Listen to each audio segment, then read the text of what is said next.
What a beautiful room of people. So thank you again for joining us in our Cosentino of Manhattan, and we're going to have a great program here.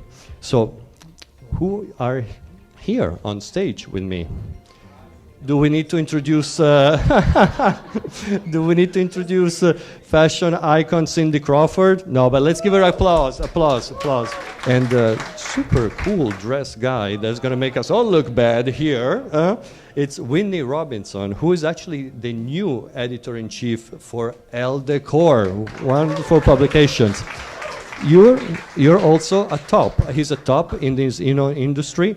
And a wonderful, wonderful person. He's very fun. But we need another top to start this beautiful night ahead. And I'd like to introduce you to Eduardo Cosentino. He's our Executive Vice President of Global Sales for Cosentino and our CEO of Cosentino on North America. He's our host. Thank you, Massimo. Good evening, everyone. And it's a real pleasure to be with all of you tonight. I was thinking that it will be easy to introduce Cindy tonight because this is my second time with her. But introduce one of the most beautiful women in the world is not an easy job. We are very close to the Fashion Week. I know that Cindy and Whitney, they are coming from Europe now. They were in Paris, in Milan. And this is no accident. And it's no accident that we're celebrating this event during this week, because we really believe that the Cosentino brand is very next to the fashion industry, more than the song industry. And for that reason, we are celebrating this event this week. 1 year ago, we were working to develop the new campaigns for Saleston that we call Tops on Top. And we were thinking, hey, who is the icon in the fashion industry in the whole history? And for us, it's no doubt that Cindy was the right person, and for that reason, we chose her for this wonderful campaign. Tonight, we are celebrating a partnership not only with Cindy, we are celebrating a partnership with our dear friends from Hertz Design Group, who were very close with us to organize this wonderful event tonight. And we are very pleased to be part of this wonderful magazine, because we think that they really represent the best of design, the best trend, and what is coming for in the next future. And with that, I want to give the introduction to Whitney. Thank you for being with us tonight. And now it's time to talk about top design. Thank you very much. Thank you, Eduardo. We're game. I'm game if you are. I've actually seen Cindy from afar and from up close for the last 2.5 weeks. You just did the whole circuit of fashion weeks in Milan and in Paris with both your daughter, Kaya, who made her Fashion Week debut, and also you were in a show that got quite a great, amazing reception. Tell me, what was it like to have Kaya walk in her first shows? My introduction could have just been Kaya Gerber's mom. That's kind of what I feel like this last couple weeks. She just turned 16, but she's been wanting, she's been around fashion and modeling, coming to shoots with me and whatever since she was born. So, I remember like 2 years ago, she started getting invited to go sit at shows. And of course, any 14-year-old girl is like, I want to go sit that show. And I was like, do you want to be the girl that sits the show, or do you want to be the girl that does the show? And I said, if you just wait, you can't do shows till you're 16. There actually are rules in fashion, believe it or not, that you have to be 16. I said, just wait. Your time will come. You're too young. And then, all of a sudden, she was 16, and I was like, I should have said 18. Well, darn it. But she turned 16, and we left for New York, the next day after she got her driver's license. And it just was amazing. I mean, she's wanted it. I can't say she's been working her whole life for this because she's just 16, but she's very clear. She loves fashion. She loves design. She's very specific about how to decorate her bedroom. She knows every designer. Oh, he used to be there, but then he went there. And, she knows everything more than I did when I started, because I was like from a small town in Illinois and we didn't have the internet or Instagram. So I didn't know anything. But so she loves it. And I was proud of her. I'm proud of her regardless, but I just was excited for her. And I think she's been handling it really well. And she brought it, like we talked about, like her little, like she walked out at Alexander Wang like she owned that runway. So yeah, so it's been exciting for her. Did she practice with you? Did you help her get ready? Because I saw you we were staying at the same hotel in Milan, and I saw, you're totally, and I saw you guys walk in, and you really are so protective of her. You make sure that it seems like you're her mom, you're a model, you're her mom. And that, I think, is something that you don't always see there's a lot of 16-year-olds in the business too, and I think you don't always see that kind of protection and making sure that they're looked after, and as well as you have been doing it. Well, definitely, I feel like I can be a good guide to her, because obviously I've lived in that world for many years. And she also will listen to me, surprisingly, when it comes to fat. It's like most 16-year-olds are like, what do you know, Mom? But then she's like, oh, yeah, you do know. Okay.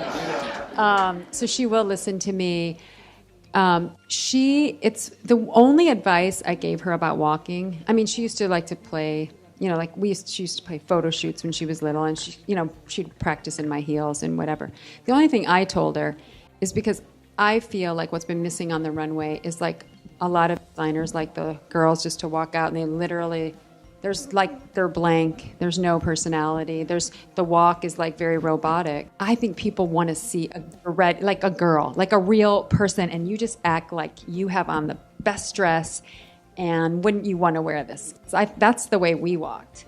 And I feel like she might have listened, but I didn't tell her, like I didn't say, hold your shoulders back over, but she really brought her personality to the runway, and I think that's what people responded to. Something that's actually really missing, I think, because you're right, it's become sort of the same stare, the same blank stare, the same kind of, the same walk, and what you know in a fashion show is the same thing you know at any great show, which is when something magical happens, all of a sudden 700 phones go up in the air like this, and that happened, I think, a few times. There was another moment when that happened, away from Kaya, and that was with you at Versace. If you guys didn't see this, then I don't think you were living for the last 2 weeks. But there was a great moment at Versace to celebrate Gianni Versace, Donatella celebrating her brother. Amazing, right? Yes. An acolyte in the audience. And that was the moment heard round the world. It left everyone with goosebumps. Can you walk us through all of that, how it happened, and then what the actual day was like, and then the moment? So earlier this summer, I got a call. Would I be interested in doing this? And it's been 20 years since Gianni Versace's death. And so this was Donatella's tribute to her brother. And of course, I didn't even ask who else. I kind of had an idea who else they would be asking, but of course I wanted to be there for Donatella and for Gianni, because I was fortunate enough to get to work with him quite closely for many years. And then I started getting emails from like Claudia Schiffer and Carla Bruni. Are you doing this? Because everyone wanted to make sure everyone else was doing it. So we all checked in, and I kind of knew who was doing it. At the time, I didn't know Kaya would be doing Versace. And then she got booked for Versace, and I was like, I'm doing that too, by the way. She's like, wait, are we walking out together? I said, I don't want to walk next to you, honey. You go, I'll walk out with the other ladies that are closer to my age. So, did the fitting, and, it was like those iconic gold dresses that I had done a very similar dress in an ad, 20 years ago. Yeah. And so I loved my dress. And then we got to the show, and it was kind of a secret. So they kept us separate from all like the regular models that were in the show. We were in a different room, but it was so wonderful. Just connecting to these other women as, Claudia's got a couple kids, and Carla's the former first lady of France, and Naomi is Naomi, and who I love, but she's definitely Naomi. Yeah, she's just it's always like a buzz, but she's great at organizing people, and she's been wonderful to my daughter, and Helena Christensen, who's such a cool woman who lives here. So it was great. It was like a reunion, and even Guido and Pat McGrath, it was like the haired. Well, and then it was like that iconic, song, the George Michael song, but like a different cut of it, but still that nostalgic song. And everything was cool and laid back, and then we were backstage and we're laughing, and then all of a sudden it was 30 seconds till we knew it, and then we were all very nervous. And I'm like, you guys, we have done shows before, remember? But it's been a while. So we all got really nervous, and then the curtain came back, and the love really that I felt, really the audience went crazy. And so many of the people that were in that audience were in the audience 25 years ago. A lot of the faces had not changed. And I don't know, the whole runway, it got shut. Yeah, you couldn't, the runway all of a sudden got shut down, and we kind of got stopped halfway down. But it was such a moment. And Donatella was like, don't anyone cry. So we were all, but then right as we walked off, everyone got a little weepy. And then it was so cool, because I think it was really great for the young models to see that, the reason Gianni was all about empowering women. He loved strong and beautiful women, and he didn't think that just because you were beautiful and sexy, you couldn't also be powerful and strong. He loved that combination. And I thought, what a fitting tribute, really, because through Donatella celebrating him in this way with some of his muses, it was also saying to the 20-year-olds, you don't only have to be 20 to be a beautiful woman, a strong woman, a sexy woman.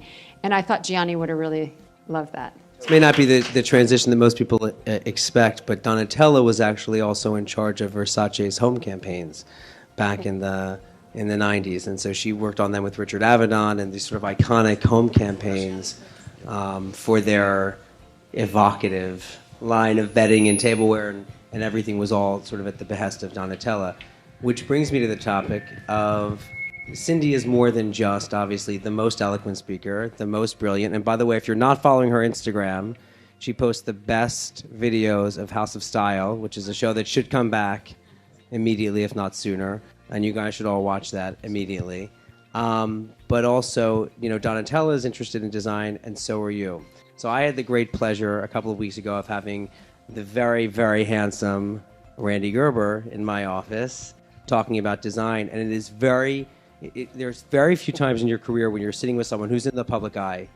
And a lot of people come across our desks. And Elle Decor has always been about the best in architecture, interiors, and design, but also because of our very title, we have been able to cross over into fashion and lifestyle and jewelry quite easily because it's Elle. So, we have these people come across our desk. Randy sat there, and we started talking about design, and it became quite apparent very quickly how brilliant he was in design. I asked about your former house in Mexico, in Cabo, and I said, well, who designed it? And he said, this architect Ricardo Legarreta.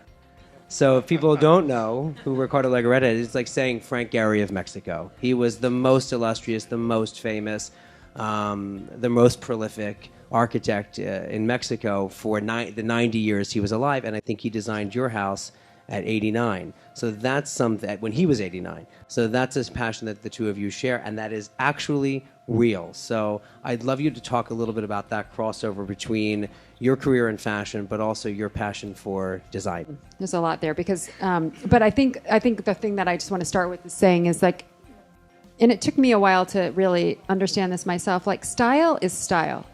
You can't really separate your personal sense of style from how you live or what kind of music you listen to or how do you entertain people.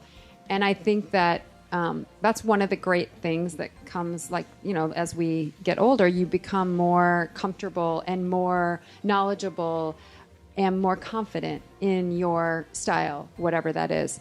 So I've certainly evolved from, the very first decorating that I did was like buying new wallpaper for my bedroom when my sister went off to college. Do you remember which wallpaper it was? It was like some like a Laura Ashley type thing. Of course, duh. You even had to ask. And like the curtains and exactly. I know. And but what I did learn from that is I love the power that it felt like with creating your own environment, you know. And I think that's what home decor is like, it's you. What do you want to see when you wake up in the morning? What do you want to welcome you when you come home from a busy day? When people say, like, what's your style? I wouldn't say I really have a style. I think it depends where I am and how I want to live where I am. And also, I think for both Randy and I, it's like we want to keep evolving. Like, we don't want to do, exactly what we did in a new house. The first like house that I really did was a 1927 like hacienda style house in LA. It only had 2 owners, and I didn't want to go in and like just start gutting it and taking stuff out. I loved like the old bones, the old metal windows and everything. So it was just kind of to make it like that best version of that. And I did that with Michael. But then Randy and I bought a house, an apartment here in New York on 70th and Madison, and it was like a classic New York 7. And I did same thing. I didn't want to muck it up. It's like I want to honor like the integrity. The thing that I don't like, because I like a lot of different things, but what I don't like is when a house has been like done so many times, but like where you can't even tell what the original idea was. So at our lake house, it was like, we want Ralph Lauren, and that's why we worked with Alfredo on that house.